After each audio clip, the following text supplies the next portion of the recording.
kick push like Lupe.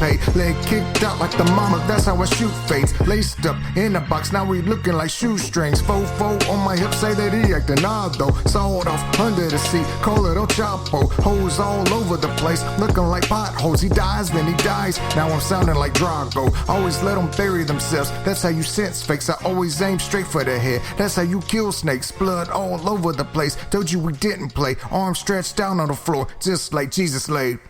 Green villains. And welcome to another episode of the Inner Heel Turn Podcast. I'm your host, JB. A glorious day today. So far, I guess. Early morning, long drives to Grenada.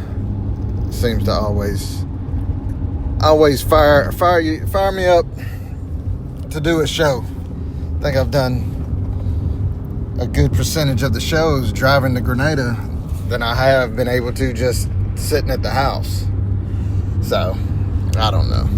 Why not, right? Today's episode, it's the NBA playoffs are fired up, so I figured, what could we do basketball related? And we come up with the 25 greatest individual playoff performances in NBA history. So I threw my input in, I got a little help, and a list was compiled. Look at that. Big word Tuesday is what we're calling it. Compiled. Of the 25 best individual playoff performances by a single player. There were no guidelines in this. We just took some data together and come up with it.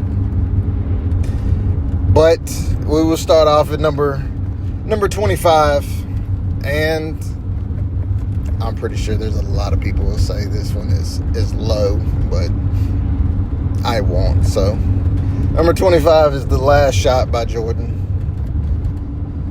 Game 6, NBA Finals, 45 points. They win 87-86, which is technically is not Jordan's last shot, but it was at the time. And funny thing about that shot was, I remember watching that game, and as Jordan's going to take that shot, the power went out. So technically, I never saw the shot in real life. And when the power come back on, they were celebrating. So unfortunately, Utah couldn't do anything with it. So, but that's number 25 on our list. Number 24, we went way back. Game 1 of the 1969 NBA Finals between the Lakers and Celtics, where the Lakers won, of course, 120-118. Mr. Clutch himself, Jerry West, 53 points, 10 assists. He was the Lake Show that day. Number 23, I had to look. I felt like I skipped number 23 on the list. We have to go to Game 2 of the Eastern Conference Finals between the Celtics and the Heat, where the Celtics won it in overtime, mainly because of Rajon Rondo scoring 44 points, 10 assists, 8 rebounds, and of course that's impressive. What really makes that impressive is Rondo played every single second of the game, which was 53 minutes long. So that right there has got to put you on the list anyway, and then you just throw 44 points, 10 assists, 8 rebounds on top of it, and you win the game. So, number 22 on the list, unfortunately, was in a losing effort, but first round of the playoffs, Game 5, Nuggets, Blazers, a double overtime loss for Dame Lillard. But could you really blame it on Dame? 55 points, 12 assists, 10 rebounds. He was dragging Portland at that point. and almost dragged them to a victory that night. But hey, guess what, Dave? You didn't get the win, but you got on our list. So that, my friend, is a win. Number 21 on our list, we will go to Game 3 of the NBA Finals between the Heat and the Lakers. That was the great COVID year. So that NBA Finals game was held in October. When I saw the date, I felt like something was misprinted, and I had to think, and I was like, no, that was correct. But Jimmy Butler, they needed a win. They were down 2-0. They got the win. Jimmy, 40 points, 11 rebounds, 13 assists. He outplayed LeBron and Anthony Davis in that game. So, Jimmy, welcome to the list. Number 20 on the list. As we were doing the list and we got to putting the numbers, I remember this game and I was kind of surprised it was at 20. But Game 2 of the Eastern Conference semifinals between the Sixers and the Raptors, which, if I'm not mistaken, the semis was a better series than the Eastern Conference Finals. I think it was the Bucks and the Sixers that year, but the Eastern Conference Finals was really good that year. Iverson led the way, 54 points, 4 rebounds, 4 assists. He hit 21 shots that night. That playoff run, he was just simply unguardable anyway. So, of course, he did beat the Lakers in Game 1 of the finals, and that was their only playoff loss, so that deducts you some points. Nah, I'm just playing. Number 19 on our list. I remember sitting at the house watching this game with my grandfather. The Eastern Division semifinals, Game 5, back in 1962, with the Warriors and the Nationals. Wilt Chamberlain. Is there any basketball list that you can make where you can not put Wilt Chamberlain on it? I mean, a lot of lists you have to take Wilt off of it just to make it fair for everybody. But of course, in 62, just like any other year, Wilt scored whenever he wanted to. So 56 points, and the final was 121-104. So number 18 on our list. Wow, we're only at 18. I felt like we were deeper into this. Pause. Game 1, NBA Finals back in 2018. Of course, the Cavs lost to the Warriors in overtime, but LeBron, that was the J.R. Smith game where he grabs the rebound and he just runs the clock out to send it to overtime. But that has overshadowed LeBron's 51 points, 8 rebounds, 8 assists. I mean, 50 points in the playoffs is top notch. You do it in the finals and it's on another level. Number 17, Western Conference Finals, Game 5. Mavs, Thunder, Dirk, 48, 6, and 4. That run that Dallas had back in 2011, everybody seems to forget about it, but then once you just pay attention to it, that's probably the greatest run in NBA history. So I know, probably thinking, oh, well, LeBron's stats were better than that. Maybe, but Dirk won that night. LeBron didn't, so LeBron loses some points on that one.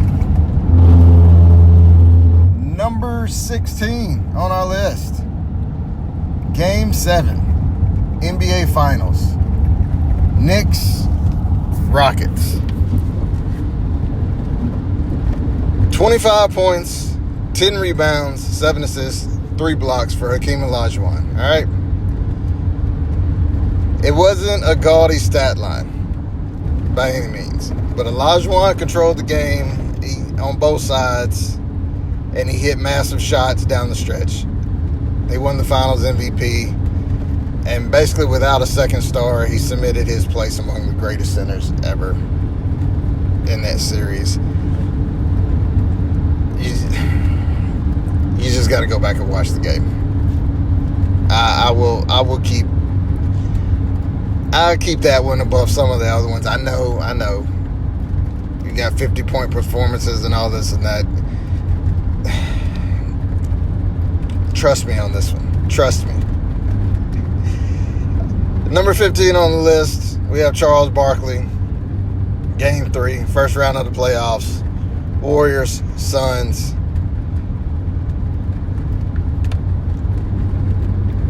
Barkley had 44 points, 24 rebounds, 9 assists.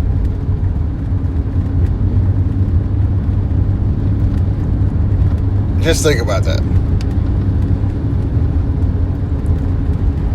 That was his 44 points was in the second half.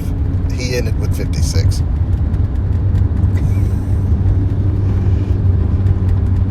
Jimmy Butler's back on the list at 14. Game 4, first round of the playoffs. Heat, Bucks back in 2023. Jimmy with 56 points, 9 rebounds, 5 assists. It was the 4th highest scoring game in playoff history, and that actually evened the series against the defending champs. He scored 17 straight Heat points in the 4th quarter. I mean, and they were the 8th seed. So, at 13 on the list, another 2020 game. Jazz, Nuggets, Donovan Mitchell makes the list. 57 points, 9 rebounds, 7 assists. Donovan made 19 of 33 shots that night and had 6 of 12 from three-point land. I mean, they were trading blows, and Donovan did enough, but not enough, as they lost in overtime. You go to overtime, you drop 57 points, you're shooting at a high percentage, and you lose by 10. Does that say more about your team or more about the Nuggets? Number 12 on our list. First round. Game 6. Western Conference playoffs.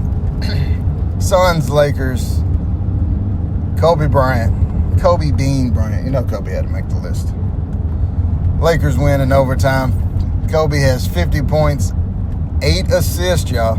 8 assists for y'all. It says Kobe will not pass the ball. He scored the Lakers' final 12 points of regulation and hit the game-tying 3 with no time remaining. Basically, Mamba mentality at its peak. Number 11, NBA Finals, Game 4. Bulls, Suns. Jordan's on the list. Again, 55 points, 8 rebounds, 4 assists.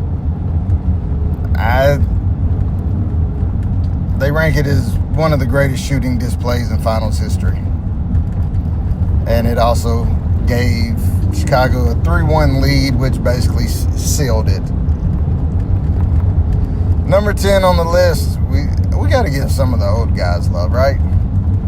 Elgin Baylor, Lakers, Celtics, NBA Finals, Game 5. Lakers win that game, of course. Yes. At the time, most points scored in a playoff game in history. Elgin Baylor had 61 points, 22 rebounds. No three-point line, 61 points. And I'm pretty sure you're asking how Elgin Baylor with 61 points and 22 rebounds is only at number 10. That is because at number 9, NBA Finals, Game 6, even though they lost Isaiah Thomas with a sprained ankle that he got in the first half. He ends with 43 points, 8 assists, and 6 steals. but he recorded a record 25 points in the third quarter, which I apologize as I'm looking at it. He rolled the ankle in the third quarter badly. He returned and he scored 11 of Detroit's last 15 points in the quarter. That's why Elgin Baylor's at 10. Number 8, Game 6, Eastern Conference Finals, Heat, Celtics. We have LeBron James. Let me look over my notes. Yes, Boston dominated this series, and all Boston had to do was win the game, and they would eliminate Miami, who had just come off of that embarrassing finals loss the year before. But LeBron, 45, 15 rebounds, 5 assists. Go watch the game. The domination in that game is ridiculous. The final was 98-79, and the series were, like I said, Boston, they did what they want to Miami in that series. But that game, LeBron came out and basically whatever he shot went in. They couldn't stop him.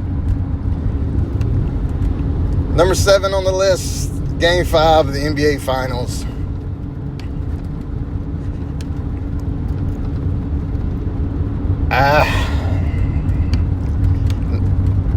Everybody calls it the flu game. I have for years said it was not a flu game.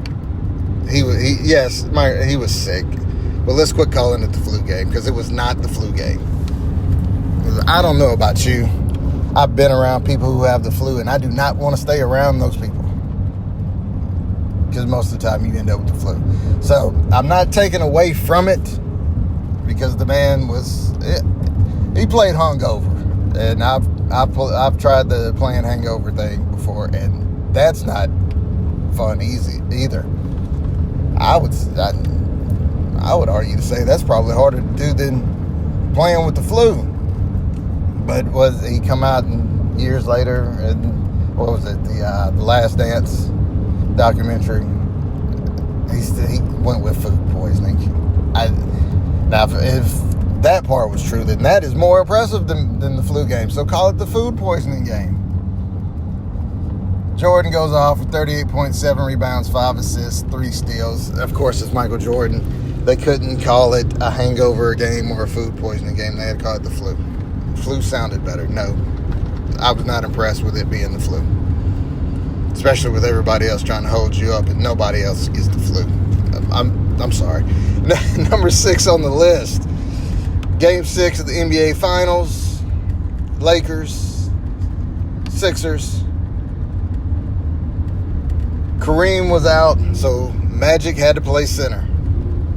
42 points, 15 rebounds, 7 assists at center. 20 years old, rookie. They clinched the NBA title. Number 6 on the list, Magic Johnson. Number 5 on the list. Game 6 of the NBA Finals. Spurs and Nets. And it's on the list, and it is this high because Tim Duncan nearly got the first quadruple double in NBA history. He had 21 points, 20 rebounds, 10 assists, and 8 blocks. 8 blocks is tough enough. So I think with blocks, if you get 5, they should count that as 10. So you should count 8 as 16. Number 4 on the list, Game 1, the 2001 NBA Finals, Sixers, Lakers. Iverson, of course. Yes, he went off for 48 points, 6 assists, 5 rebounds, and 5 steals. But ranks it this high because of the fact that that was the only game that the Los Angeles Lakers lost in the playoffs that year. If it wouldn't have been for that game, you could argue that that playoff team, greatest playoff team ever. I mean, going to 15-1, you should be able to argue that now. Was it 15-1 or 16-1? Something in one. Number 3 on the list, Game 6 NBA Finals 2021, Suns, Bucks.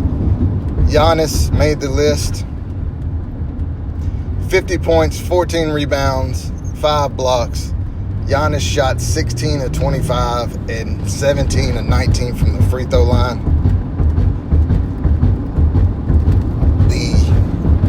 I guess you could call it the key highlight in that game was when Phoenix was throwing the alley to DeAndre Ayton and Giannis makes the block. I mean, go look it up. Number 2 on our list, NBA Finals. Game 6. Warriors, Cavs, 2016. LeBron, 41 points, 8 rebounds, 11 assists, 4 steals, 3 blocks, and the Cavs win. It is so high on the list because of a few reasons. That was the 73-win Warrior team. That was Game 6, where the Warriors were already up 3-1. All you have to do is win, and you submit yourself as the greatest NBA team of all time. That's why that is number 2. And as much as anybody knows me, I try hard not to. But as much as I don't want to, sometimes you just have to do what's right. And number 1 on the greatest individual playoff performance of all time, you have to go Game 2, first round of the 86 playoffs. Bulls, Celtics. Jordan sets the all-time NBA playoff record for points with 63. So, pretty sure there is a lot of people who will not agree with a bunch of that, but that's okay. That's what these lists are made for, right? For people not to agree with it. So let me know your thoughts. Thank you for listening for a quick one today. We will be back later on this week. Till next time. Let me ask you a question. Do you like to travel? Then stop getting played like everybody else. Retail travel has been working you for years, charging full price while laughing behind the curtain. But the wholesale prices from L&S Travel completely flips the whole script. You get unlimited trips, 5-star hotels at 2-star prices, over 1 million weekly stays for pennies on the dollar. This isn't just a discount. This is a cheat code the big sites hope you never find. So turn your life into a highlight reel of ridiculous experiences without breaking your bank. Travel smarter, travel more, pay less, the Hill way. So text "Show Me" in your name to 844-524-5425. Once again, "Show Me" in your name to 844-524-5425.